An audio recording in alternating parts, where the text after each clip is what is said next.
بسم اللہ الرحمن الرحیم الحمد للہ رب العالمین والصلاة والسلام علی رسولہ الکریم محمد وعلی آلہ واصحابہ اجمعین اما بعد قال النبی صلی اللہ علیہ وسلم من ذبح قبل الصلاة فلیعد رواہ البخاری۔ محترم سامعین کرام، جموں کشمیر سے ہمارے بعض احباب کا آج سویرے یہ سوال آیا اور اس بات کا تذکرہ ان لوگوں نے کیا کہ کسی قاسمی مفتی صاحب نے ایک فتویٰ جاری کیا ہے جو بہت تیزی کے ساتھ وائرل ہو رہا ہے، جس کی وجہ سے لوگوں کو حرج محسوس ہو رہا ہے۔ اس فتوے میں کسی نے ان سے سوال کیا اور اس سوال کے جواب میں انہوں نے ویڈیو میں یہ فرمایا کہ جو لوگ اپنے علاقے کے باہر کی کسی عید کی نماز میں شریک ہوئے، یعنی اپنے گاؤں یا اپنے علاقے کی عید میں شریک نہیں ہوئے بلکہ باہر نکل کر کے کسی دوسرے علاقے میں عیدگاہ میں یا کسی مسجد میں انہوں نے عید الاضحیٰ کی نماز ادا کی اور اس کے بعد وہ اپنے گاؤں واپس آئے اور گاؤں میں جو عید کی نماز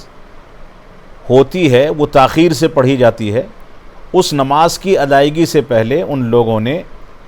قربانی کا جانور ذبح کر دیا۔ اس واقعے کی بنیاد پر انہوں نے یہ فتویٰ جاری کیا ہے کہ ان سارے کے سارے لوگوں کی قربانی قابل قبول نہیں ہوگی بلکہ ان کو قربانی کا اعادہ کرنا پڑے گا۔ اللہ کے نبی صلی اللہ علیہ وسلم کا فرمان میں نے آپ کے سامنے ذکر کیا ہے کہ جس نے نماز سے پہلے قربانی پیش کی اس کو قربانی کا اعادہ کرنا چاہیے۔ اور ایک دوسری روایت ہے جو صحیح بخاری ہی میں موجود ہے اور صحیح الجامع میں علامہ البانی رحمۃ اللہ علیہ نے بھی اس کو ذکر کیا ہے۔ اس میں فرماتے ہیں کہ اللہ کے نبی صلی اللہ علیہ وسلم نے فرمایا کہ ان اول ما نبدأ به فی یومنا هذا ان نصلی ثم نرجع فننحر فمن فعل ذلك فقد اصاب سنتنا ومن ذبح قبل ذلك فإنما هو لحم قدمه لأهله ليس من النسك في شيء۔ یہ صحیح الجامع کی یا صحیح بخاری کی روایت ہے۔ اس میں اللہ کے نبی صلی اللہ علیہ وسلم فرماتے ہیں کہ ہم جس چیز سے ابتدا کرتے تھے عید الاضحیٰ میں وہ عید کی نماز سے ابتدا کیا کرتے تھے، اس کے بعد ہم نماز پڑھ کر کے اپنے گھروں کو لوٹا کرتے تھے، پھر نحر کیا کرتے تھے یعنی اونٹ ذبح کیا کرتے تھے۔ لہٰذا جس نے ایسا کیا گویا اس نے ہماری سنت کو پا لیا، اور جس نے نماز سے پہلے ذبح کر دیا تو گویا اس نے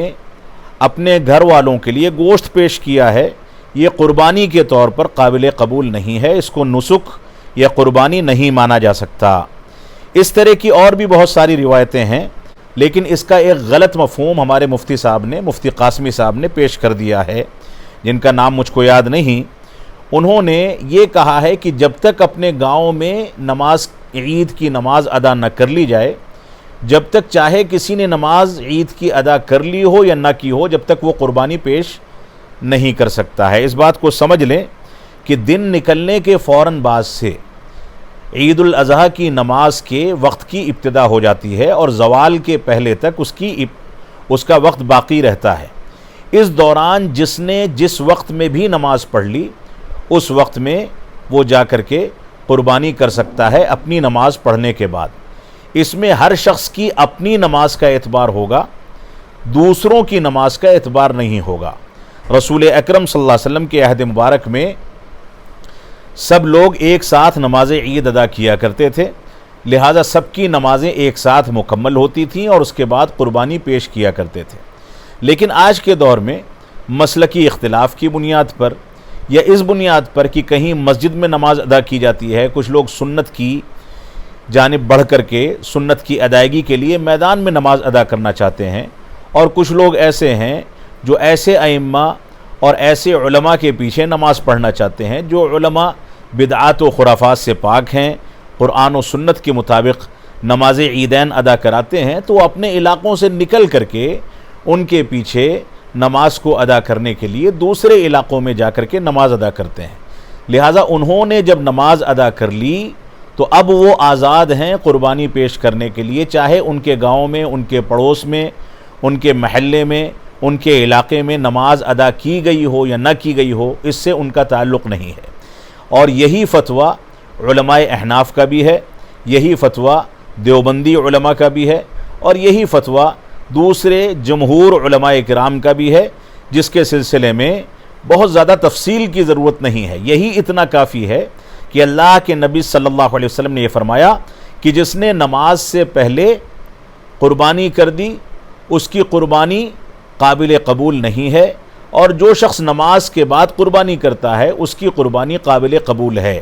نماز سے پہلے کرنے والا قربانی کا اعادہ کرے۔ یہ روایت اس دلیل کے طور پر کافی ہے، کیونکہ اس روایت میں نماز کا ذکر کیا گیا ہے۔ یہ ذکر کہیں بھی موجود نہیں ہے کہ کس نے کس علاقے کی نماز ادا کی، بلکہ ہر انسان اپنی نماز کا مکلف ہے۔ اس نے اپنی نماز عید کی، چاہے اپنے محلے میں پڑھی ہو، باہر نکل کے پڑھی ہو، کسی مسجد میں پڑھی ہو یا کسی عیدگاہ میں پڑھی ہو، جب وہ نماز کو ادا کر لے گا اس کے بعد وہ قربانی کرنے کے لیے آزاد ہے۔ دوسروں کی نماز کے ختم ہونے کا وہ مکلف نہیں ہے۔ یہی فتویٰ صراحت کے ساتھ علماء دیوبند اور علماء احناف کا موجود ہے، تحریری شکل میں بھی موجود ہے، اور اس کے ویڈیوز بھی موجود ہیں جس کی تفصیل میں جانے کا